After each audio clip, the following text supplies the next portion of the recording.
Hi everyone, my name is Hilda. Welcome to my channel. If you haven't subscribed yet, I am inviting you to do so. And if you like what I do and what I cook, please share with your family and your friends. Today I'm going to show you guys how to make rice pudding, which is arroz con leche. So I hope that you guys enjoy it as much as I do here at my home. So I'm going to start out with 6 cups of water. That's going to be our first ingredient, and it's going to be taken into a boiled. For now, I just have it here so you guys can see exactly how much it is. I know a lot of people like to go by liters and whatsoever. I use most and more than anything cups.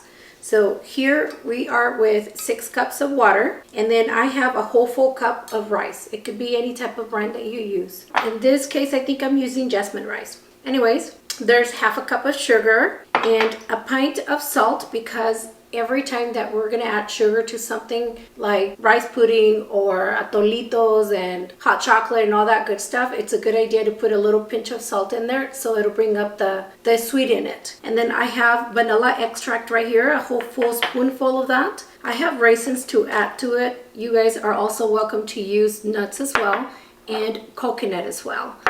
There is canela right here, and I do also have the cinnamon in a way of powder as well. So you can use the cinnamon stick or you can use the cinnamon powder. And then I have the evaporated milk here as well, and also the condensed milk. And right here, as you can see, I do have 4 cups of regular milk. You could use 2% or whole milk, whatever you would like to use, it's okay. All right, well, let's take this to a boil. We're gonna go ahead and take the water, and we're gonna take the 2 sticks that I have here, which more normally it'll total a whole stick, but I do have it broken down into 2, so that's all I'm gonna use. And I'm going to take it to my pot. Your pan doesn't have to be too big or too small. Mine right here is basically 4 quarts, and that's going to be more than enough for us. In the meantime, I'm going to let that water boil, and I'm going to let it boil with the sugar. As you guys know, I like to do that to prevent the use of more sugar. We're going to convert that into a little syrup here. And here is our half a cup of sugar. Very good. So we're going to let that sit there, and it's going to boil for about 10 minutes or so. And we're going to come back with our rice nice and basically all washed up and cleaned up so that we can then add it to our... My water came to a boil, so we're going to go ahead and toss in the rice. So here we go. It's already nice and washed. And we're going to let it sit there for another 10 to 15 minutes.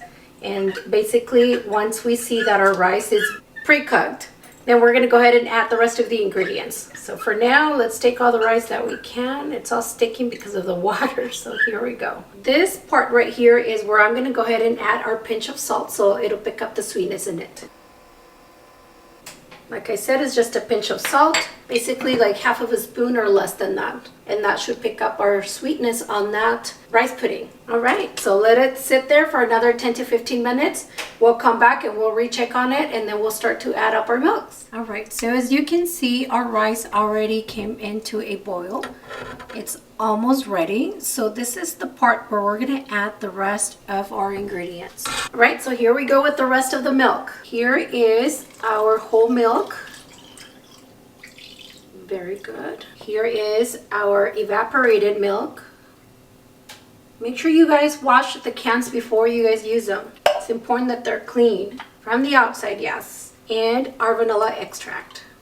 Very good. So we're gonna go ahead and let that sit there for a minute or so. And what I'm gonna do next is I'm going to put some of the condensed milk, but I'm not gonna use the whole can just because we've already added sugar, and that little syrup that we come up with at the beginning, it's more than sweet, so we're not going to add the whole can of the condensed milk. So here we go. So we're going to mix very good. Make sure that everything gets all incorporated, and we're going to let it sit there, and we're going to let it go into a boil. So here we go. We'll come back and check again in the next 10 minutes or so. All right, and lastly, I will add the raisins. So here we go. I'm just using just a few of them. It's just literally about 1 ounce or so, just because I like to add other things to it, like coconut and nuts and whatsoever. So I think this is going to be more than enough as well. And there we go. Just needed a little help there. So we're just gonna let it simmer. We'll keep an eye on it and make sure that your stove is very low. I like the slow cooking because it'll help break the rice. All right, you guys, so this is all perfectly all done. Look at the crust that it formed right on the top. That tells you that it's all done down at the bottom. So here in my pot, the rice is just right here. It may seem to you like it still has a lot of milk, but it really doesn't. So once it cools down, it will absorb all of the milk. We're gonna go ahead and taste and pour it in our glass. We'll see how that taste is. All right, so we're gonna give it a taste, but before I do that, I'm gonna put a little bit of cinnamon right on top of it. I have a few table options here for parties or whatsoever where you guys can use those little cups, and obviously once they're cold. Mine is still hot. I really like mine really hot. Just a little decoration here. Remember I told you guys I like coconut, so I'm just gonna put a little bit. And I was also gonna say, instead of using the carnation milk, you guys are also welcome to use coconut milk as well. And just a few nuts here and there. And a little bit more cinnamon. I really like the cinnamon in here. And I'm gonna put just a little bit of the leftover sweet milk or the condensed milk. Here we go.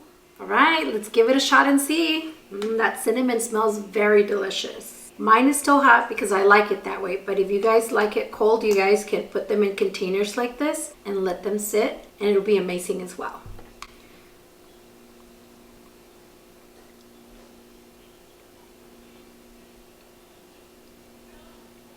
Oh my God, it's really good. I hope that you guys and your family enjoy it. As a kid, this was actually one of my favorite desserts that Grandma used to make. Obviously, back in the days, my grandma used to use either goat milk or cow milk, but it was the best thing ever. I really, really, really loved it. And I would just sit there and stand by her in the mornings, like early in the mornings, and I would just literally just sit there, just waiting for the first spoonful to come out, and literally I would eat it boiling. I really liked it very hot. While my brothers and everybody else would wait for it to be cooled down or cold literally, but I didn't like it that way. I really like it hot. I enjoy it very much. Nice and warm. All right, you guys, so I do have a few shout outs. I don't have that many anymore like I used to when I first started. So not because I don't want to, but because a lot of people do send me a lot of hellos through YouTube or through Instagram, so that's very nice of them. Let me just find my messages here, and here we go. All right, so it's Miguel Gomez. He has a blog, so check him out, you guys. Miguel Gomez Vlogs. That's how you'll be able to find them on YouTube and on Instagram as well. And also Carla Avila. So thank you. Thanks so much for your support. Thanks everyone for everything that you guys always do for me. Now I'm going to take you guys for my next recipe. Thanksgiving is getting closer, and my family always asks for desserts. So I get to do the desserts every single time. Every time that we're going to have our dinners, either at my house or at my family's house, I always get to do desserts. So I'm going to be showing you guys a couple of the desserts that I make for Thanksgiving. So I'm going to take you guys over to my next recipe, which is a Carlota. That's right, it's called a Carlota, which is kind of like well, I'll show you guys. I'll see you. All right, you guys, this is called a Carlota. It's a cake. People make it on a casserole basically because it'll sit there, it'll stay there. Once you make it, you can't take it out of the casserole. But I'm gonna show you guys a way where you guys can actually take it out of the casserole. A lot of you guys have seen this picture on my Instagram where I made one of these cakes for my daughter's birthday. So we're gonna use a container kind of like the one that you guys use for your cheesecake. So make sure you guys have one of these. Like I said, you guys can use the glass one, you guys can use whatever kind you guys want, but I'm going to make it look like a cake, and that is one of the reasons why we're going to use basically the gelatin. So make sure that you guys have one of these. All right, this is the Knox, and it has 4 envelopes. I'm only going to use 2 of them. Basically, it has no flavor in it, and it's going to help us basically contain it and make it really look like a cake. Okay, so very important that you guys buy one of these. You guys can find them at Walmart, Fry's, you name it. And then we're gonna need our condensed milk. We're gonna need our media crema, which is the table cream basically. So make sure you guys grab one of these as well. And then also a can of fruit. It could be any type. I like to use the mango one, and I like to use the peach one. So whichever one you guys choose of your choice, that's perfectly fine. And then we're gonna have the evaporated milk over here. Yes, we are gonna use lemons, so make sure that you guys grab the big kind. These have a lot of acid, so if you guys like to buy the bigger ones, better. I have some of the smaller ones and that's why I pulled those, but definitely try to get the big ones. We're only going to be using 2 of the big ones. And then our vanilla extract as well. And of course, if you don't want to buy the big old box, that's perfectly fine. They do sell them individually at the stores as well. And they look like this, okay? They're kind of cookies, cracker aisles. You'll be able to find them in there, right? And also some butter. And then this is kind of like the Reynolds wrap, but it's the parchment paper. Make sure that you guys have some because we're gonna go ahead and use some of that to put it on the inside of our container, and that is gonna help us basically take out the cake. So make sure you guys get one of those as well if you don't have one yet. And some butter so it'll stick to our pan. Other than that, that's all I have. I hope that you guys enjoy my dishes. Like I said, I always make dessert for Thanksgiving. I don't make jerky, believe it or not, I really don't. We actually make tamales or menudo or anything else like that. So I'm gonna go ahead and try to incorporate that in our next video since Christmas is also right around the corner and you guys can be prepared on knowing how to make those things and be ready for your family. Thank you so much for being here with me. I really appreciate everything you guys do for me. Thank you.